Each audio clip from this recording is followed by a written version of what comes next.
Hello, everybody, and welcome to the Magical Learning Podcast. Today, we've got a very, concentrated podcast because we've only got the good people on today. So we're talking about looking on the bright side of life. And today, I'm lucky enough to be joined by Alan and John, two regulars for our regular listeners. And I do want to say thank you to everybody that's been spreading the word about the podcast. Our listenership has been increasing over the last couple of weeks. So everyone out there that's spreading the word and getting people onto this podcast, we're really thankful. And if you're new, you've come in on a great episode because today we're talking about looking on the brighter side of life. So let's start with someone who is coming out of a bit of a COVID slump and must be looking on the brighter side of life as things are feeling a bit better. How you going, Alan? Oh, going well, Jez. And yeah, you're spot on where COVID slowed me down a bit. And I'm looking forward to getting outdoors and starting a bit of exercise again. Lots of fun. Awesome. Well, we're excited for you, Alan. Good that you're feeling better. Yes. That's all right. And John, how are you going, mate? Well, it's a good day. Looking at the brighter side of life, it's Friday. Like things can turn to custard between now and then, but got 2 days off, so that's got to be good. That's it. I think that's exactly right. It's on the Friday afternoon. You're right. How can you not be looking on the brighter side of life? So yeah, good point, John. Already, I feel like the audience is already feeling the good vibes from this podcast. So I'm down a couple people today. They're off. I think they've got some other things going on. But as I said, we've got the concentrated talent here. We've got a great episode. So let's talk a little bit about what are some of the benefits of looking on the bright side of life. And I might start with you, Alan, on this question. Yeah, what are some of the benefits? I guess the phrase that comes to mind, Jez, is what we focus on is what we get. And I was talking to a friend this morning. She's down at Mooloolaba, and our conversation could have been about all the devastation of people's homes being flooded. Yet what she was focusing on was how the community came together and the people that she's met and how wonderful the people are in that community, which she wouldn't have had that experience without the floods. And Wow. It reminded me of something I read from Robin Sharma, actually. He talks about, do we have the victimhood language or do we have leadership language? And that's what I really noticed listening to her. She was focused on the people that were leading the kitchen where she was working, preparing meals for everybody. And she'd left all that victimhood behind, which was wonderful to see. And it really created a different story and a different experience for her. That's really powerful, Alan. I think learning about, for people that are listening maybe internationally, there's been a few floods in Australia very recently, especially up in Queensland where Alan is. But that's a really powerful story, Alan, about people looking on the bright side of life, even in such intense times. So yeah, thank you for that. Great story. Awesome. Thanks, Jez. Yeah, no worries. And John, what are some simple benefits of looking on the bright side of life? Well, I agree with what Alan said. I mean, what you look for, you find. So if you want to be negative and look for those negative things or those bad things, you're always going to find them. I mean, turn on the news, for instance. And in fact, I remember there was a newspaper in the States back in, must have been the 80s, and they decided to only print good stories, and they went out of business. So people didn't want that. They want to hear and that's what the tabloids run off, that you got to be better than the Joneses. But if you can put that aside, there is so much positivity out there. And look, bad things still happen, absolutely. But your outlook is positive. Your engagement with other people is positive. You leave people better than when you found them because you're positive and you're trying to help them improve. So I think those sorts of things are, some of the benefits of being optimistic. People don't like being around, moaners and groaners. They want to be around people that are a bit more upbeat and, can do. So I think the engagement with other people is really good. And I think that really also is a good way to almost relook at kind of something that Alan was talking about, where even a bad event happens, but if you have that positive mindset, it actually can become a positive thing where you can be like, now I'm part of this community and I feel really connected. Yeah. Well, I mean, the classic example, the big example I'd say is Oprah. And you look at Oprah's early life where she was abused and pregnant at an early age and blah, blah, blah. And it's easy to go into that victimhood of, that's terrible, that's a horrible thing. And it is a horrible thing, don't get me wrong, but it's, she didn't just go into a hole and wither away. Look at all that she's achieved. And she is an extreme, but it's very true. Absolutely. I actually have a great bit of science for us to talk about with this as it results to optimism and luck, as it turns out. But I'll come to that in a second. Alan, you reminded me a little bit when you're telling that story of something that I saw once, and it was a very interesting take on optimism, which was someone that was told that they were, I think, celiac or something. And instead of looking at it as a bad thing, they looked into what are all the things I can now eat. They flipped it. So they're like, oh, I can still have this. I can still have this. I can still have this. Oh, it's all right. It's not going to be too bad. Which sometimes, is not the way that we perceive things. Usually it's, oh, I've lost all this, but to flip it and make it feel like, oh, this is actually, I have all these options still available, I think is an amazing way to look at it. But I wanted to jump into this article I was reading on Psychology Today about the relationship between optimism and luck. Okay. And they said that if you are optimistic, you will tend to think of yourself as more lucky, because optimists tend to think that bad events are unlucky and are probably unlikely to repeat, whereas they tend to think that positive events are more likely to repeat and are more generally part of life. And so what happens is, conversely, pessimists have the opposite view, where they tend to think that bad events are inevitable and likely to occur again and again, and positive events are unlikely and sort of unlikely to reoccur. And the main draw between these two things was that the optimists tended to feel sometimes more lucky, and pessimists, sometimes if you are sort of stuck in that mentality, it can sort of result in depression. So because you tend to not feel that good events are likely to happen again. So it can actually be a very positive thing to try and flip your mentality. And I think the important thing with that is actually to jump into our next question. And that is, what are some easy ways to feel a bit better? So I'm going to throw this one to you, John, to kick us off. Just going on what you were saying there, I mean, if you take out the positive or the negative approach, events happen and they repeat themselves. But again, what are you looking for? If you look for the negative, that's what you find. If you look for the positive, that's what you find. Ways to feel a bit better, make that choice. So you can choose to be down and unhappy, or you can choose to be up and light. And an example I know is that I went through a separation a couple of years ago, and in one evening, and I started making videos, just short videos of myself and where I was at and what was going on. And one video I made one night, and it was doom and gloom. How am I going to afford this? How am I going to, afford that? When am I going to see my kids? All this stuff. Went to bed, had a sleep, woke up the next day. Nothing had changed but my attitude. And my attitude was very much, well, screw it. Let's go forward with a positive attitude. And my outlook for the day was really good. So, how do you feel a bit better? Make a choice to feel better. Make a choice to go forward with a positive attitude, to engage people with a smile on your face rather than, being negative. That's really also just so powerful, John. I love that story. Thanks for sharing. I just wanted to, so with that flip that you had, was it just you just literally woke up one morning and went, that's it? I woke up the next day and it was just a different, I don't know, I just saw things differently. Maybe, I'd had a decent night's sleep. And it was just, I just woke up going, well, actually I can do better. So, I made that choice to, that next day was a very different day to the one before.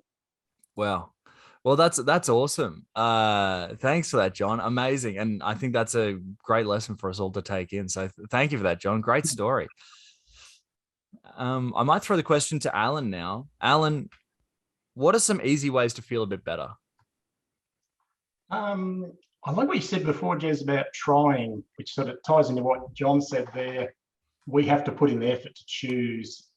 I was reading an article that a mate sent to me recently, and it basically says all we have to change is our thinking. It's an inside job, not an outside job. The event, like John was saying, the event's happened, it's in the past, we can't do anything about it. The only thing we can control today is how we think about it. Yeah. A great lesson that Danette gave me many years ago after what I would consider a major negative life event. She asked me, what is the gift in this event for you?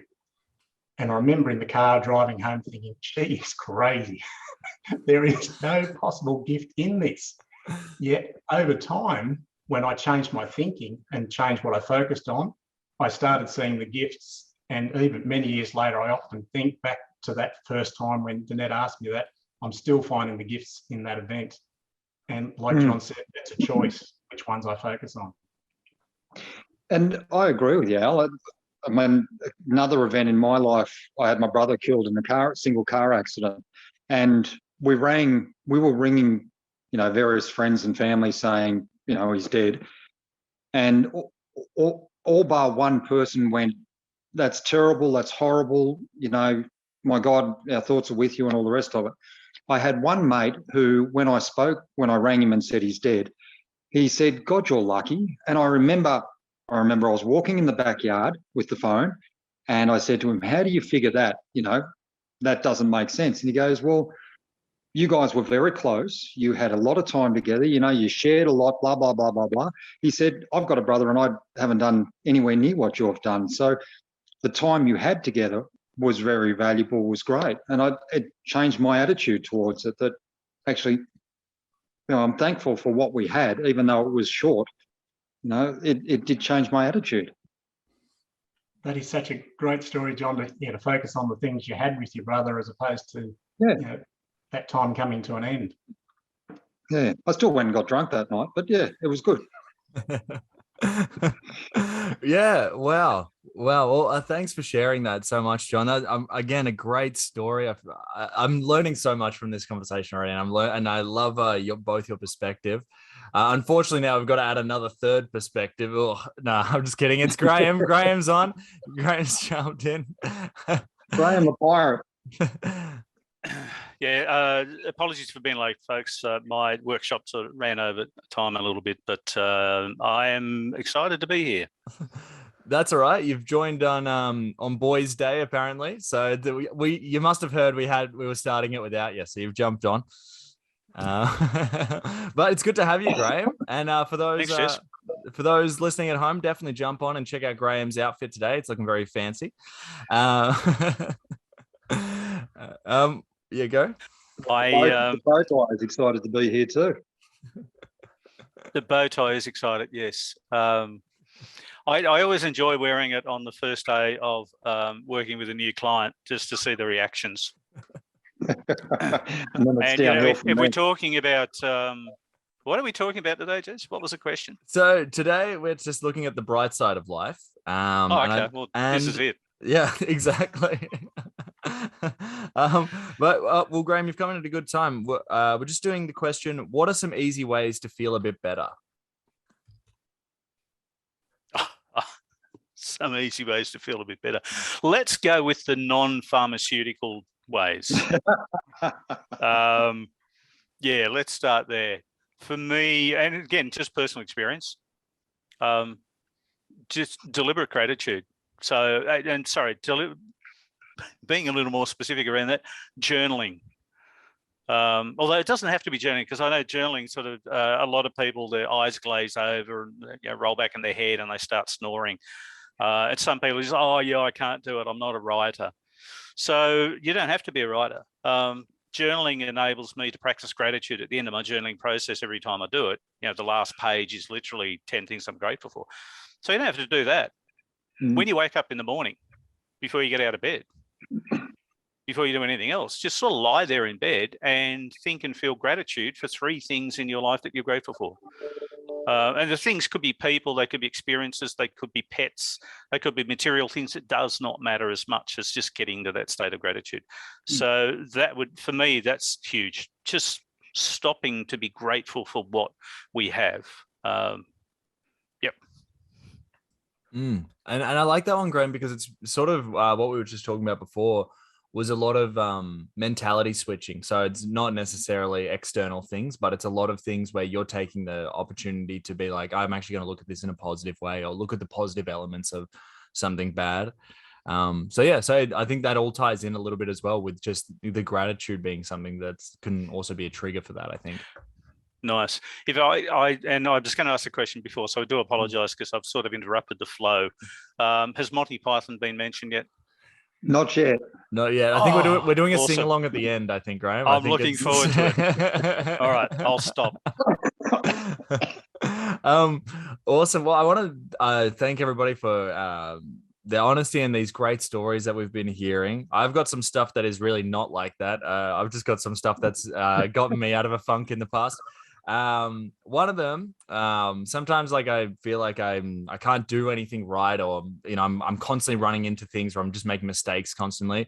One thing that I found that can really lift me up is if I go and buy a plant that's already fruiting, and then I have some of that fruit, I feel like I made that happen, even though it's already bought and it's already in a pot and it's already ready. That can be a little small positive thing where you're like, you know what?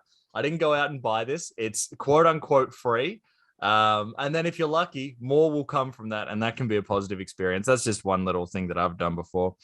And sometimes also when I also get into a similar funk, I like to think about something awesome that I've done in the past. One time recently, I hit a no-look 3-point shot in basketball. And I thought back to that the other day and it gave me a smile. So, sometimes it can be as dumb as that, I think. What were you looking at, Jez, if you weren't looking at the basket? Is that an appropriate question? No, I was just seeing if I could. I just was probably there for like 20 minutes, just trying to launch them up and see how it went. But I did get one of them, so Nice. I'll take it. Awesome. All right. Well, we'll jump into our final question, which is, and I might start with you for this one, Grahame. What are some longer term things that can help us be more optimistic? This could also be, I also figured, I think I wrote this slightly weirdly, but I also was wanted to say maybe some longer term benefits to generally being optimistic. So I think that the longer term, the thing I would probably look to do more of the time is focus on other people.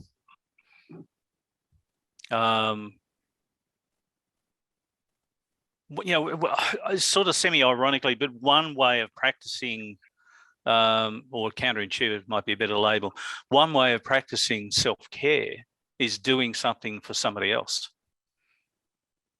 When we're of service to other people, it actually makes them feel good, but it makes us feel good as well. I think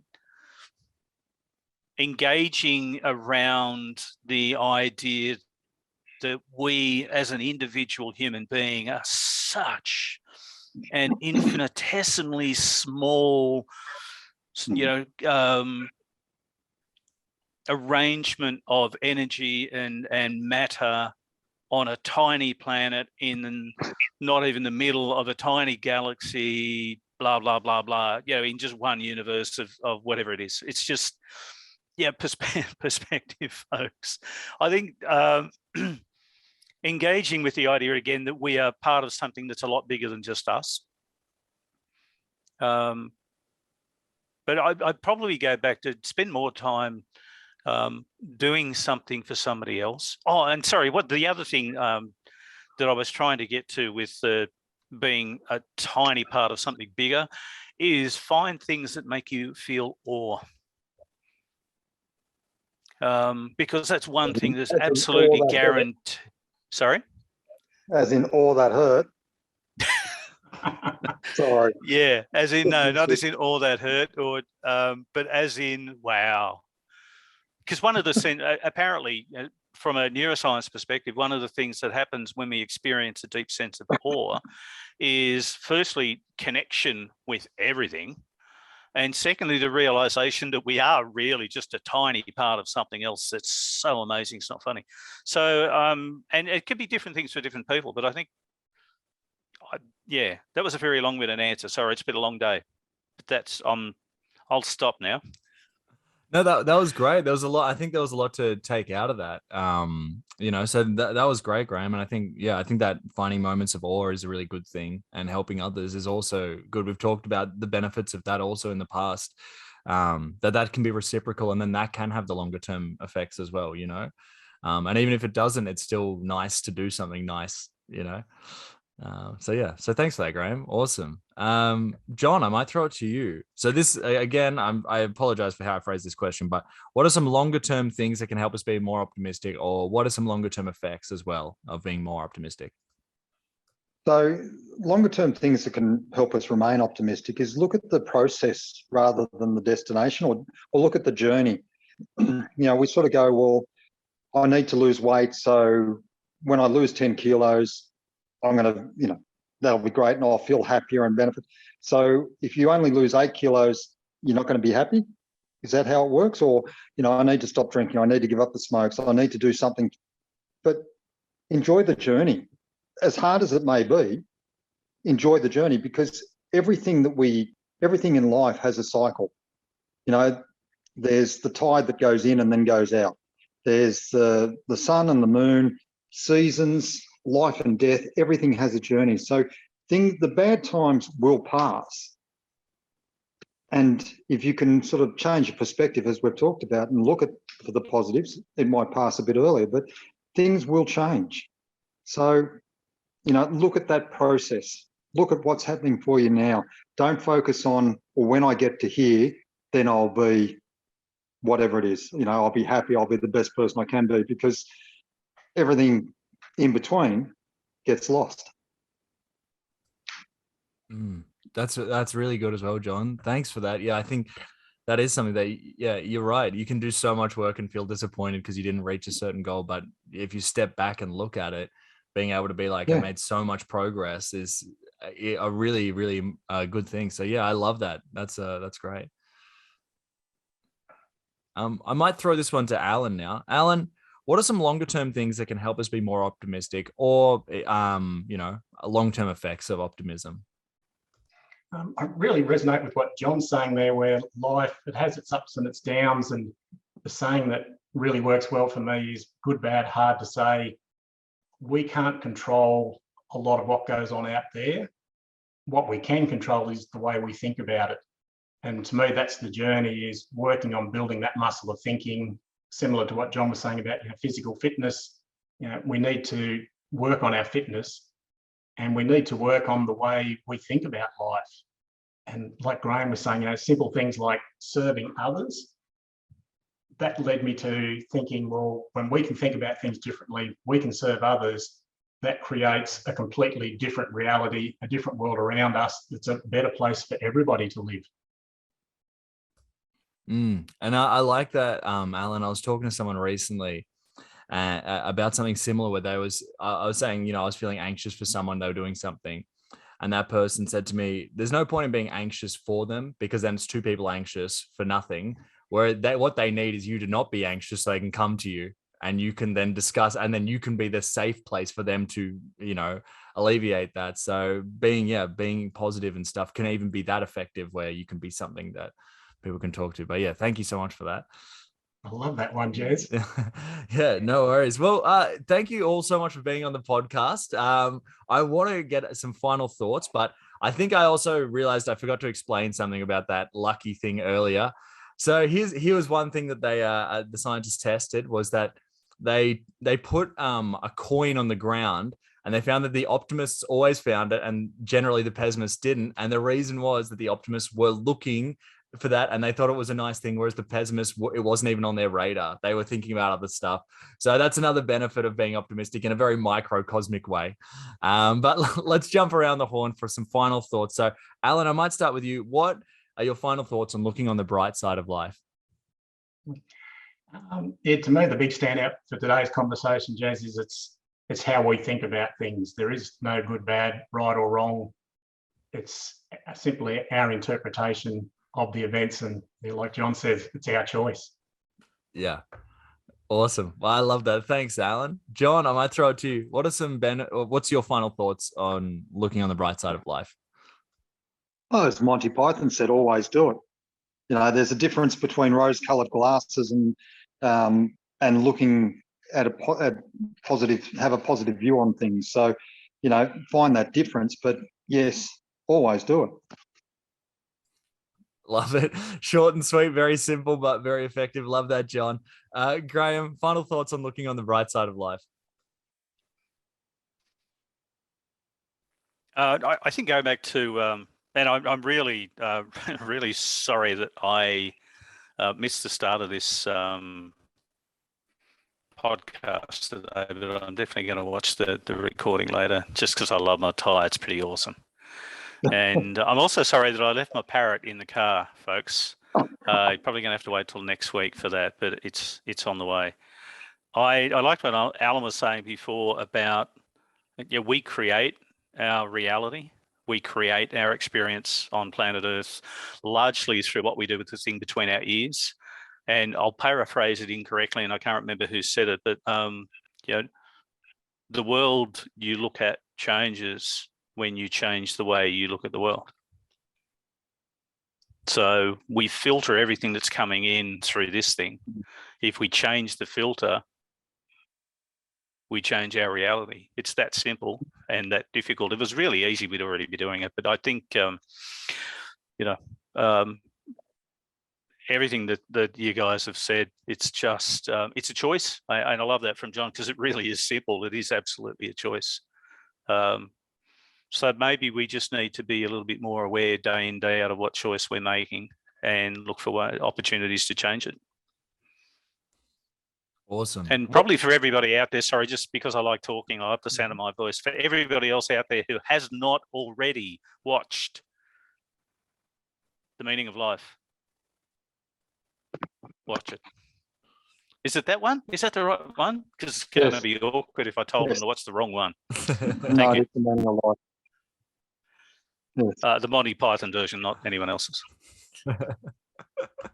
That's it. Well, that's the required reading for everybody that's listening to this podcast. You'll better understand what's going on if you watch that movie.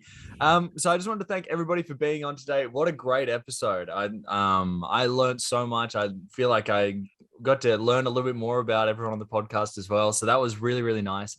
I want to thank everybody that's been listening and spreading the word. Like I said at the top, we've been seeing better numbers, and that's always exciting. So it's good to see that more people are getting involved. We love having more people on the podcast and listening to it. So it's great to build that community. So we want to thank everybody that's listening and watching.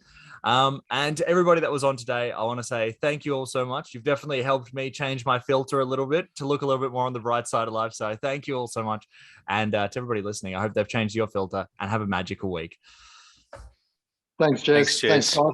Al, John, thanks, guys. Really appreciate it.